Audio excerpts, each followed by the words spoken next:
Bueno, bon dia a tots i a totes. En mi presentación me gustaría transmitir la visión que desde el ITC tenemos del control de las diferentes etapas del proceso de fabricación de piezas cerámicas de grandes dimensiones utilizando tecnologías y técnicas que hemos desarrollado en el centro en los últimos años. Estas tecnologías han demostrado ser de gran utilidad para llevar a cabo el control del proceso de fabricación de baldosas, vamos a decir, de tamaños convencionales, y consideramos que con una ligera adaptación o incluso de manera directa pueden ser utilizadas para mejorar el proceso de fabricación también de placas o piezas cerámicas de grandes dimensiones. La presentación la he estructurado en dos bloques. Un primer bloque en la que veremos de manera bastante general, pues entiendo que los ponentes posteriores ya entrarán en detalle sobre el funcionamiento y particularidades de cada una de las técnicas de conformado que actualmente están disponibles en el mercado, viendo sobre todo las diferencias en las diferentes etapas del proceso de conformado. Y en el segundo bloque, a través de ejemplos de trabajos realizados por el Instituto, veremos por un lado cómo las técnicas instrumentales y de control y por otro lado las técnicas de simulación de procesos y del comportamiento de materiales pueden ser utilizadas para mejorar o optimizar el proceso de fabricación de grandes placas cerámicas. Bien, ¿qué tecnologías existen a día de hoy para conformar piezas cerámicas grandes? Pues no hay que olvidar que todavía a día de hoy se puede seguir utilizando el prensado uniaxial convencional en moldes metálicos para fabricar placas o piezas de dimensiones considerables. Estamos hablando de prensas hoy en día con capacidades de hasta casi 2 metros por 1 metro de tamaño de pieza.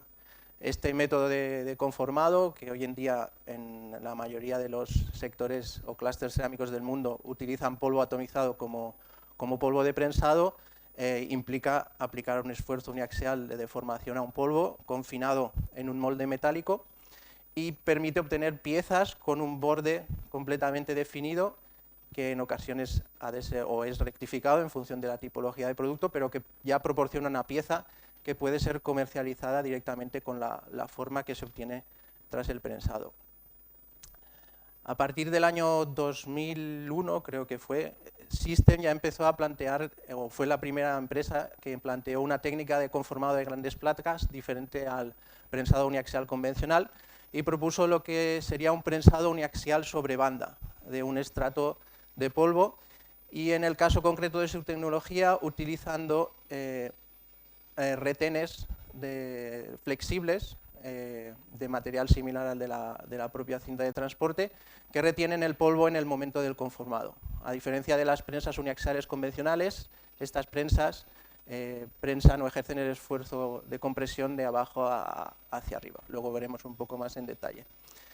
Más recientemente, la empresa BT City propone un método similar al prensado uniaxial sobre banda de System, pero utilizando retenes o confinamientos laterales rígidos. En la parte superior existiría una especie de molde, no es un molde al uso, pero que en lugar de tener un retén flexible, conforma un borde con una consistencia un poco mayor. Ambas tecnologías, incluso la que veremos a continuación de prensado entre rodillos, implican tener que cortar la pieza a la salida de las prensas para definir un tamaño en crudo y ese corte, al ser realizado en verde, implica luego un posterior siempre corte en cocido para definir un borde regular en la pieza, cosa que, como decía, no es imprescindible en un prensado uniaxial convencional.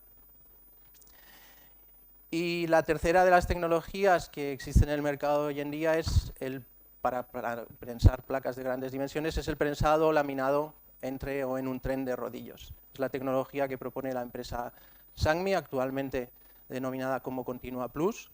Este tren de rodillos lo que hace es engranar una cinta, en este caso metálica, una cinta superior y una cinta metálica inferior, y fuerzan el paso de un lecho de polvo continuo a través de esa cinta para reducir progresivamente su espesor y definir un producto compactado con una microestructura y espesor definido.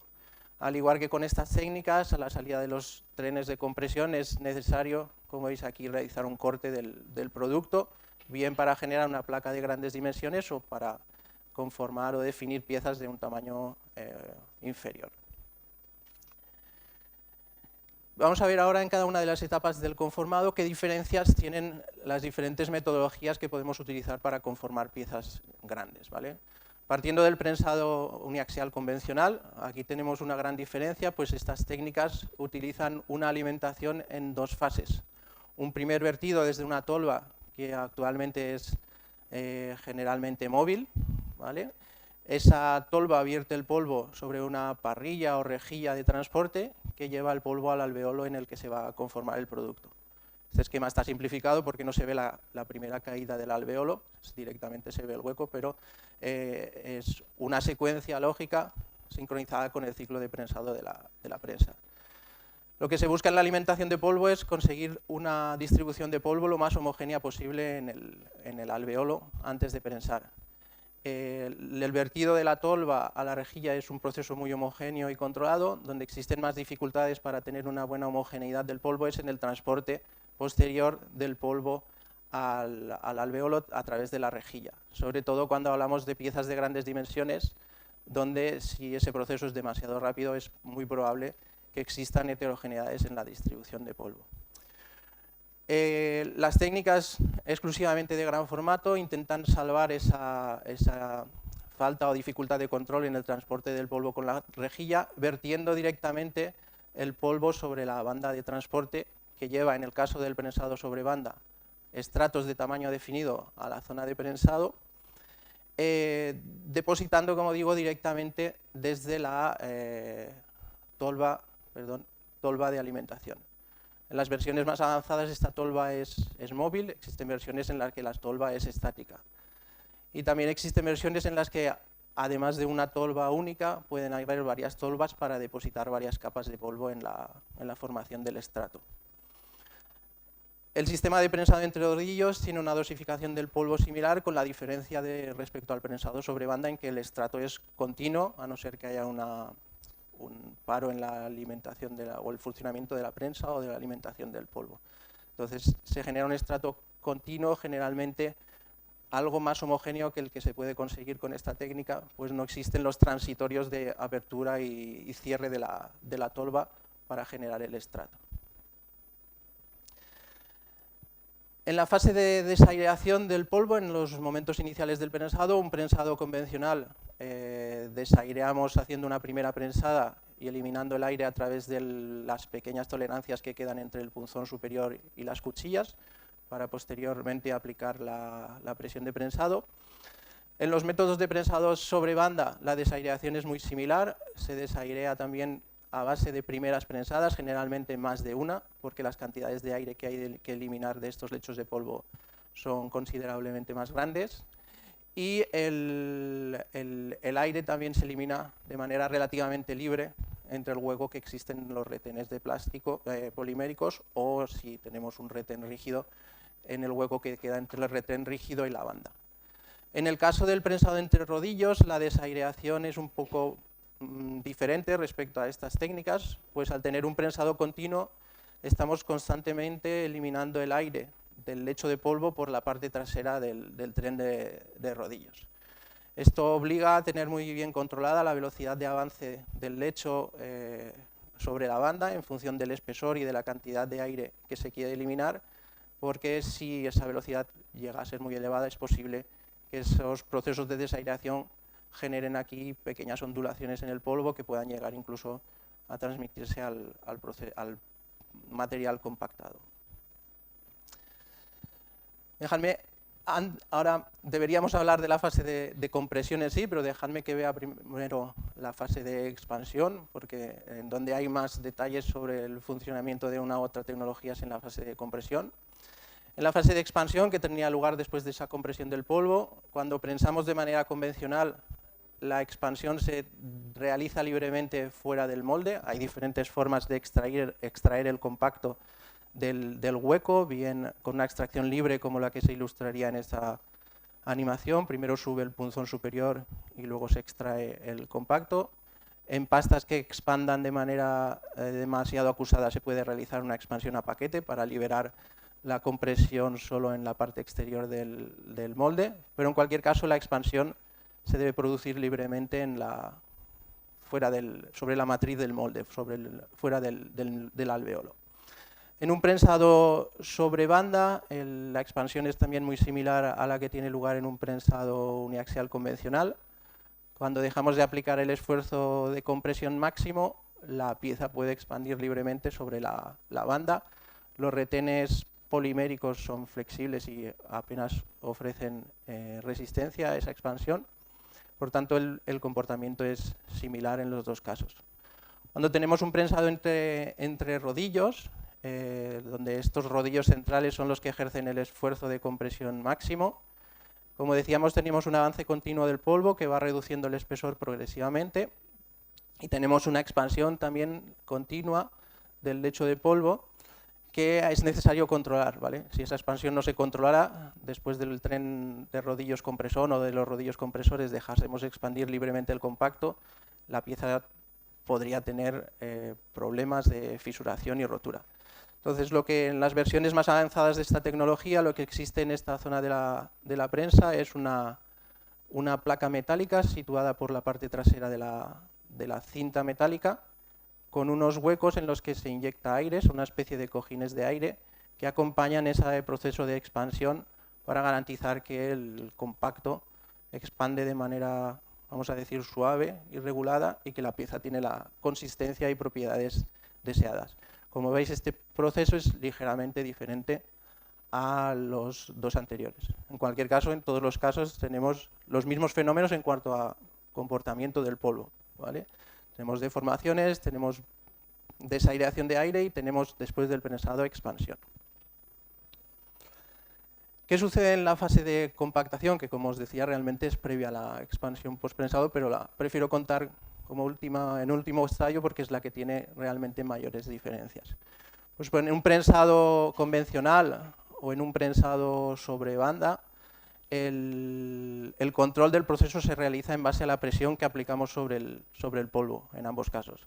En unos casos en la dirección de arriba abajo, en otros si tenemos retenes poliméricos de abajo arriba, en el caso de los retenes rígidos es también de arriba abajo, pero en cualquier caso esa presión es la que va a definir la microestructura del compacto que generemos y definirá su densidad aparente, que es la variable crítica del proceso, no únicamente de prensado, sino de todo el proceso de fabricación.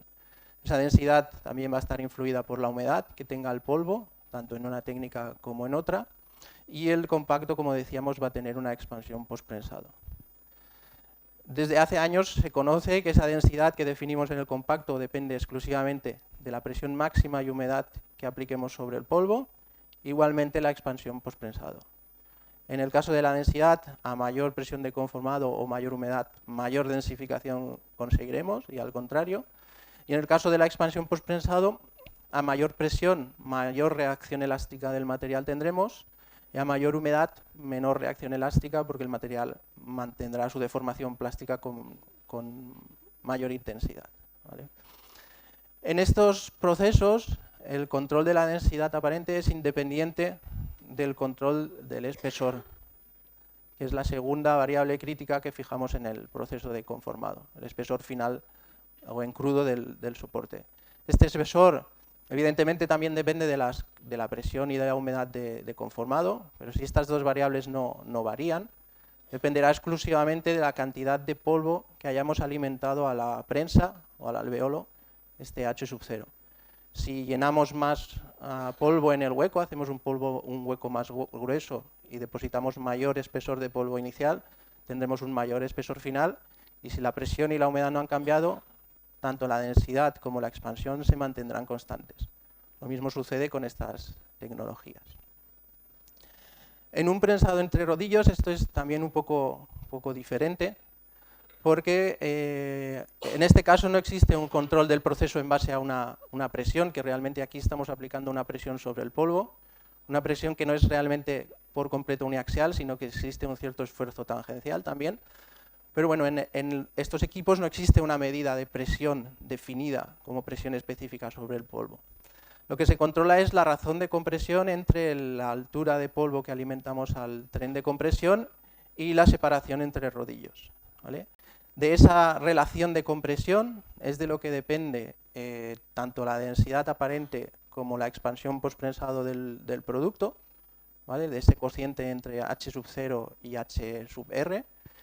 Y también depende de ello, en cierta forma, el espesor que fijemos o que queramos alcanzar en el producto final, ¿vale? Aquí hemos dicho que el espesor es independiente de la densidad, porque la densidad únicamente depende de la presión y de la humedad, y para presión y humedad constante, el espesor final solo depende del espesor inicial.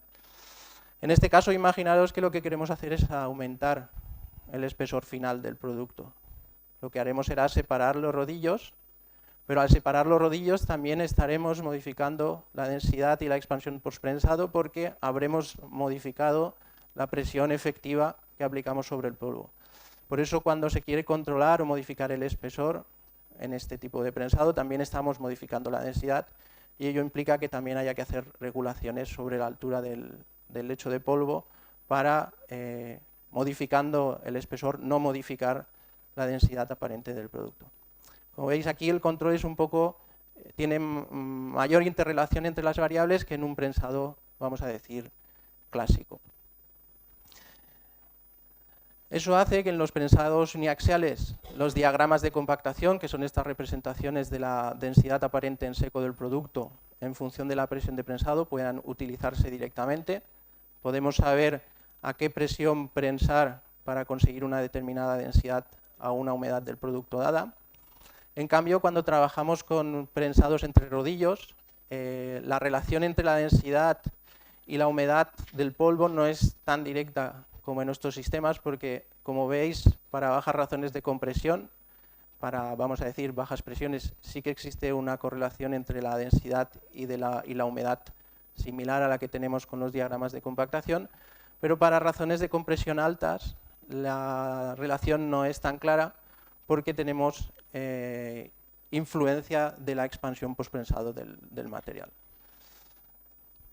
Nuestra idea, y es un trabajo que tenemos todavía en curso, es ver qué manera habría para utilizar estos diagramas de razón de compresión para poder hacer controles en estas técnicas de compactación similares a los que se utilizan con los diagramas de compactación.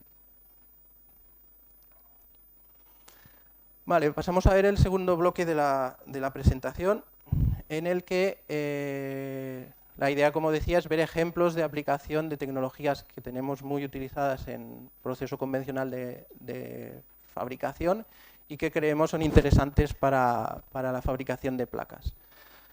La primera de ellas sería la medida de la densidad aparente de las piezas cerámicas por absorción de rayos X. Como muchos sabéis, existen en el mercado ya máquinas o equipos que permiten medir de manera no destructiva los mapas completos de densidad de piezas cerámicas. Esto sería la distribución de densidades en color de 5 piezas cerámicas obtenidas en un mismo ciclo de prensado. Y además también proporcionan información sobre la distribución de espesores de las piezas y de carga o distribución de masa de polvo. Es un método rápido, no destructivo, y que de un simple golpe de vista permite observar donde hay diferencias de compactación o de espesor de las piezas. Esta técnica hemos empezado a utilizarla en el centro para determinar distribuciones de densidad en placas obtenidas con las nuevas técnicas de conformado. Aquí tenéis dos ejemplos de una distribución de densidad aparente de una placa obtenida por prensado sobre banda y una distribución de densidades aparentes de una placa, una pieza de 5 metros de longitud obtenida en un tren de compresión de rodillos.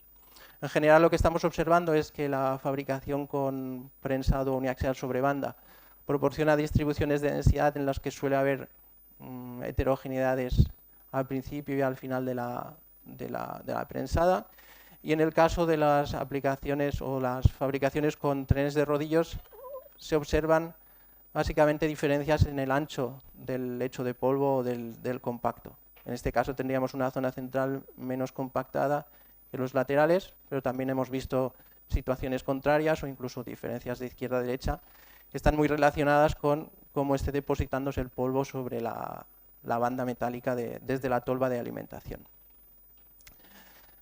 Los mapas de espesor correspondientes a esas piezas serían estos. Fijaros que la variación en ambos casos de la escala es la misma, es 0,4, 0,5, ¿vale?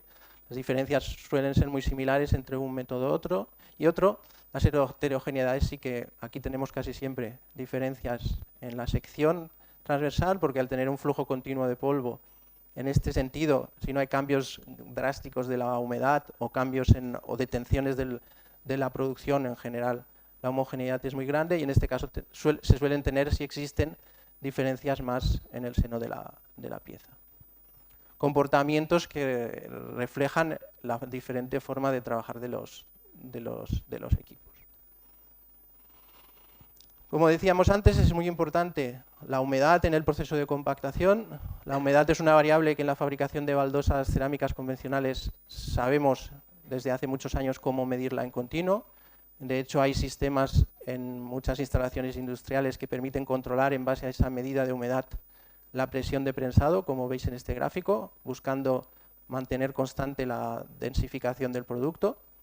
Este sistema sería relativamente fácil de extrapolar a un sistema de fabricación de grandes placas con cualquiera de las tecnologías, más directamente a un proceso de compactación sobre banda, porque sabemos que los diagramas de compactación responden muy bien en ese caso. En el caso de compactación entre rodillos, debería verse esas interrelaciones entre la humedad, presión y relación de compresión, que es un trabajo que estamos realizando actualmente. Aquí tenéis algunas imágenes de un sensor de humedad instalado sobre un lecho de alimentación de polvo a un tren de compresión de rodillos en una línea de continua. Y estos serían un telémetro con el que estamos midiendo en continuo el espesor de las placas a la salida de la prensa, y aquí teníamos otro telémetro con el que medimos en continuo el espesor del lecho que se alimenta a la prensa, para obtener gráficos de este estilo. Por ejemplo, esto sería la evolución de la humedad a lo largo de varios días. Tenemos prácticamente 1,2, 1,5 puntos de variación de la humedad. O sea, en estos procesos la humedad varía y tiene afectación sobre las condiciones de fabricación. Y estos serían datos referidos a la fluctuación de los espesores tanto del lecho de polvo como del espesor del compacto. Tened en cuenta que aquí hay cambios en la tipología de producto que se está fabricando y por tanto hay cambios que son controlados, ¿vale? No son cambios debidos a un funcionamiento incorrecto del sistema. En las etapas de tratamiento térmico del material, tanto secado como cocción, se pueden medir variables más allá de las propias de los equipos de fabricación. Tenemos experiencia en determinar, por ejemplo, el flujo de aire que reciben las piezas en el interior de secaderos, tanto verticales como horizontales, con sistemas microelectrónicos como este, que se sitúan sobre las piezas, y sobre todo de la medida real de temperatura que experimentan las piezas a lo largo de todo el ciclo de secado. Con estos mini loggers o data loggers miniaturizados, que tienen el tamaño de una pila de botón, somos capaces de registrar los ciclos térmicos reales que experimentan diferentes piezas, en este caso en un plano de rodillos de un secadero vertical. Como podéis observar en este gráfico, existen en muchas ocasiones heterogeneidades grandes en las temperaturas que experimentan a lo largo del ciclo las diferentes piezas. Si esto lo traducimos al secado de una placa de grandes dimensiones, podemos inferir que dentro de una placa, dependiendo de los ajustes que tenga el secadero, podemos llegar a registrar diferencias de temperatura significativas que puedan dar problemas de fabricación. En la etapa de cocción también tenemos capacidades para medir los ciclos térmicos reales que experimenta una pieza con un logger con un blindaje térmico. El problema que hemos encontrado en la utilización de este sistema, que es muy útil, por ejemplo, para detectar el efecto sobre la temperatura en zonas concretas del horno debido a la presencia de ciertos tipos de tobera, como este tipo de tobera Rai, que emite una llama en abanico, poco focalizada y que generalmente da picos de temperatura de este estilo si no está bien regulada. Como digo, el principal problema que nos encontramos es que para la fabricación de grandes placas los ciclos de cocción son, sobre todo cuando vamos a espesores grandes, son muy largos y el blindaje no soporta ciclos tan largos a tanta temperatura. Entonces lo hemos utilizado de manera muy puntual. Lo que sí que tiene más aplicación en esos ciclos tan largos es utilizar los conocidos como rodillos sensorizados o rodillos multitermopar. Son rodillos que se fabrican en Inconel, resistente a temperaturas del orden de 1100 grados, 1200 con tiempos controlados, en los que existen sensores térmicos equiespaciados. Esos rodillos se reemplazan a uno de los rodillos cerámicos del horno para hacer un registro de temperaturas en toda la sección transversal del horno y detectar si existen gradientes térmicos entre las diferentes zonas del horno que podrían producir problemas de fabricación. Esta es una versión, vamos a decir, semi-digital, ¿vale? Es bastante analógica, donde habría que anotar los valores de temperatura manualmente. Existen versiones en las que la medida de temperatura se registra directamente vía Wi-Fi en un soporte digital.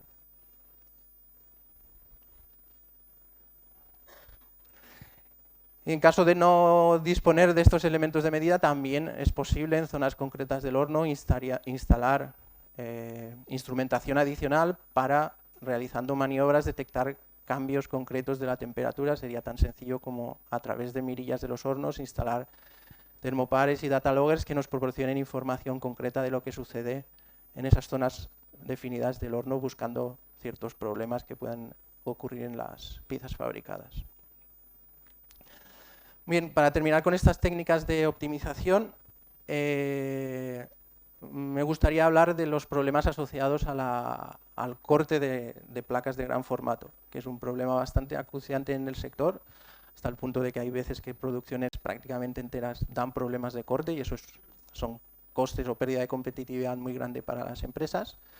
Desde nuestra experiencia, esos problemas de corte vienen dados en el 80-90% de los casos debido a heterogeneidades de la densidad aparente de la pieza prensada.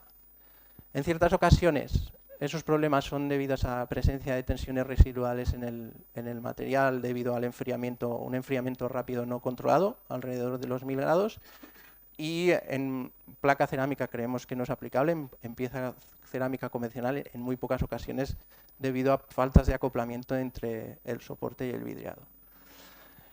Aquí tenemos un ejemplo claro de un problema de corte asociado a esa heterogeneidad de la densidad aparente de la pieza prensada y después cocida, ¿vale? Esto lo hemos visto en repetidas ocasiones. Esto sería una pieza de 60 por 1,20, su mapa de distribución de densidad aparente en cocido, que se cortaba por la parte central de manera correcta, ¿vale? Y este es el mapa de densidad aparente en cocido. Las zonas moradas son zonas de menor densidad aparente, las zonas más rojizas, verdosas, son zonas de mayor densidad aparente. Esta pieza tenía problemas de corte cuando se cortaba por la parte central, siempre se desviaba el corte. De hecho, veis aquí la propagación de la fisura. Este ensayo de densidad aparente está hecho posteriormente al corte de la pieza, uniendo las piezas por la zona de la fisura. Lo que sucede es que cuando hay heterogeneidades en la distribución de la densidad, especialmente si son de esta forma, aquí es muy claro, la propagación del corte, cuando llega a esta zona de menor densidad, tiende a buscar la zona de menor resistencia mecánica y desviarse por ahí, ¿vale? Esta pieza, que tiene una densidad aparente bastante más homogénea que esta, cuando se corta siempre encuentra zonas con la misma resistencia asociada a una misma densidad aparente. Esto es una pieza de 60 por 1,20. Si lo trasladamos a piezas de 3 metros por metro y pico, pues este problema aún puede ser más crítico, la presencia de heterogeneidades en la densidad. El tema de las tensiones inducidas por enfriamiento, existen formas de medirla. Lo que sucede cuando enfriamos la pieza es que por encima de una temperatura de transición vítrea, las tensiones que se inducen en las superficies con respecto al centro, debido a diferencias de contracción, quedan absorbidas porque la pieza es deformable, pero por debajo de una determinada temperatura, alrededor de los 1000 grados, las superficies que están contrayendo más rápido, porque ven ese cambio de temperatura más rápidamente que el centro, se quedan en compresión respecto al centro, que se queda relativamente a tracción. Si esas diferencias entre compresión y tracción son muy grandes, cuando las piezas se cortan, dan problemas o pueden dar problemas de cortes descontrolados. En el centro existen métodos, disponemos de métodos para medir esa distribución de tensiones, un método relativamente sencillo en el que las probetas se instrumentalizan con una galga extensiométrica y se realiza una entalla progresiva sobre las probetas para ver cómo va curvando en función de la liberación de tensiones que se produce en el material. Los estudios que hemos hecho en el centro para diferentes ciclos de cocción, para diferentes, sobre todo, enfriamientos, aquí veis diferentes tipos de enfriamiento. Un enfriamiento muy rápido, desde temperatura máxima hasta que tiene riesgo de producir desventados por el cambio alotrópico del cuarzo. Y ciclos más lentos, desde un ciclo, el azul, completamente lento, a ciclos intermedios en los que inicialmente el enfriamiento es lento y a partir de una determinada temperatura, 1000, 900 o 800 grados, el ciclo ya empieza a ser rápido. Aquí se ven las distribuciones del perfil de tensiones de esos diferentes o correspondientes a las piezas enfriadas en esas condiciones. Como veis, a medida que el enfriamiento es más controlado, más lento, el perfil es más plano. Que tengamos un perfil más plano en la distribución de tensiones es mejor desde el punto de vista de...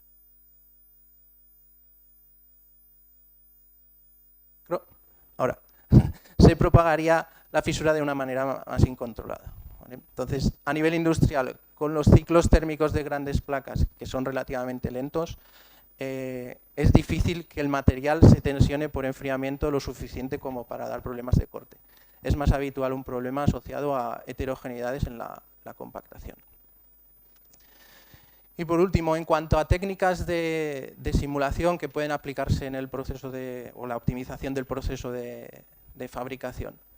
Pues la primera sería, hemos trabajado con técnicas de elementos discretos, modelización por elementos discretos, sus siglas en inglés son DAM. Lo hemos aplicado en la simulación del llenado de tolvas, puede aplicarse de manera relativamente directa, por ejemplo, también a los procesos de deposición de polvo en las cintas de transporte de cualquiera de las tecnologías de gran formato.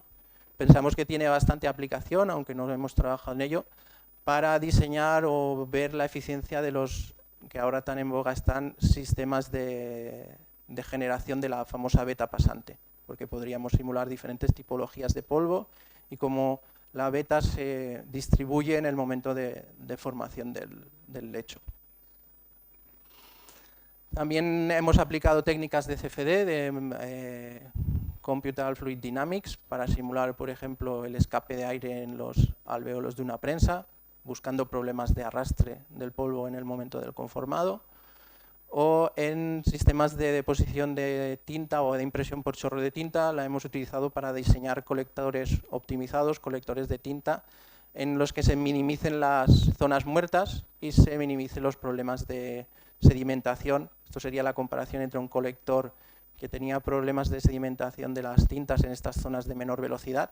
Las zonas azules son zonas de baja velocidad de tinta, las zonas rojas son las zonas de mayor velocidad y como resultado de simulaciones y un proceso de adaptación con CFD se diseñó este colector en el que las zonas muertas, vamos a decir, son mucho menores y no presentaba problemas de sedimentación. En la fase de compactación hemos trabajado con técnicas de simulación por elementos finitos. Hemos aplicado el modelo que se conoce como Drager-Prager-Cap, que es relativamente fácil de calibrar con 3 experimentos, una compresión diametral, una compresión uniaxial de una probeta de gran altura y un ensayo que se conoce como testo odométrico, en el que comparamos la relación entre la presión vertical de prensado y la presión lateral que ejerce el polvo. Con esos experimentos se calibran unas curvas de densificación, hay detrás de ello una física y una matemática bastante compleja, pero nos permite hacer simulaciones como esta de aquí, en el que reproducimos el proceso de definición de un relieve acusado en una pieza cerámica, buscando zonas de generación de tensiones o generación de densidades aparentes heterogéneas respecto al conjunto de la pieza. Esto mismo se podría utilizar, o lo estamos empezando a utilizar, para simular los procesos de compactación de grandes placas. En este caso tenéis un ejemplo de una simulación sencilla en 2D del proceso de compactación en un tren de rodillos. Veis aquí cómo va incrementando. Esto sería una vista en planta, solo de una sección estrecha, cómo iría comprimiéndose el polvo a medida que va circulando a través de la zona de prensado. Y por último, para terminar, en la fase de cocción hemos utilizado modelos de sinterización para, en base a las propiedades en verde de las piezas cerámicas, esto sería una distribución de densidades aparentes y una distribución de espesores, conociendo las propiedades mecánicas del material con el que se conforman las piezas y las propiedades térmicas, dados unos ciclos de cocción, podemos inferir con este modelo, el modelo SVS, con ciertas adaptaciones, es un modelo muy utilizado en la bibliografía, podemos predecir el comportamiento en sinterización de la pieza cerámica. Aquí se ve una animación en la que se ve cómo inicialmente la pieza expande debido a la dilatación térmica en el inicio de la fase de cocción y llega un momento, es una pasta de porcelánico, en la que de forma súbita el material contrae y empieza a deformar. Las deformaciones están magnificadas para que se vean en la animación, ¿vale? Se ve, por ejemplo, cómo esta zona de aquí que estaba menos densificada, queda más estrecha, con una ligera curvatura. Se puede inferir la forma o la distribución de propiedades, ¿vale? Este serían los mapas de distribución de densidades aparentes y de espesores resultantes de esa simulación. Sería la comparación entre los datos simulados con respecto a los experimentales, tanto en densidad como en este caso espesores. Y bien, para terminar, simplemente decir que las técnicas de fabricación de grandes placas son técnicas muy complejas, son realmente verdaderas obras de ingeniería. Detrás de esos desarrollos hay un montón de horas de diseño y de trabajo, son máquinas fantásticas y que solamente con un poco más de control de proceso y de técnicas de caracterización estaríamos seguros o podríamos estar seguros de que el producto que fabricamos gana en calidad, gana en propiedades, sin demasiado mucho más esfuerzo del que hemos hecho ya para tener esas instalaciones funcionando. Y eso es todo.